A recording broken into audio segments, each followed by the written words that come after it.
आप मुझसे सवाल लिख करके पूछ रहे हैं कि आचार्य जी हमें तो सदमा लग गया है, ये हमारे घर में क्या हो रहा है, हमारे घर के लड़के गाली गलौज देते हैं, गंदी भाषा में बात करते हैं, ऑनलाइन सेक्स और शराब में लिप्त पाए जाते हैं, सीवियर डिप्रेशन डायग्नोज हुआ है और क्या लिखा है, कल्चरल और ग्लोबल अवेयरनेस इनकी ज़ीरो है। अब तुमको ये बात समझ में आ रही है? जब उनके हाथ में तुमने मोबाइल दिया था तब नहीं देखा था। चलो मोबाइल दे दिया तो दे दिया, मोबाइल तो बहुत अच्छी जानकारी का स्रोत भी हो सकता है, पर तुमने देखा था कि सोशल मीडिया पर तुम्हारे ये छोटे भाई, कजिन्स, भांजे, भतीजे ये किसको फॉलो कर रहे हैं। संगति का मतलब बस ये होता है कि पार्क में बाहर लड़का फुटबॉल किसके साथ खेल रहा है।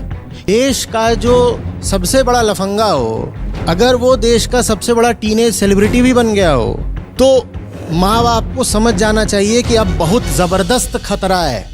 मैं ये नहीं कह रहा कि आप चौकीदार पुलिस बन के उसके ऊपर चढ़ जाएं, पर आपको पता तो हो कम से कम किसका फैन बन गया है वो आजकल, कौन उसकी नज़र में सेलिब्रिटी है, क्योंकि तुम जिसके फैन बन गए हो तुम बिल्कुल वैसे ही हो जाने हो। दूसरी बात, जिधर को जाना चाहिए उधर जाने के लिए उसे प्रेरित भी करें। आदमी के इतिहास में एक से बढ़कर एक जबरदस्त किशोर जवान लड़के लड़कियां हुए हैं, ऐसे हैं कि आप बिल्कुल उत्साह से, उमंग से, प्रेरणा से भर जाएं उनका जीवन देख करके। अक्सर उन्होंने बहुत छोटा ही जीवन जिया है, पर उनका वो छोटा जीवन भी आग की लपट की तरह रहा है।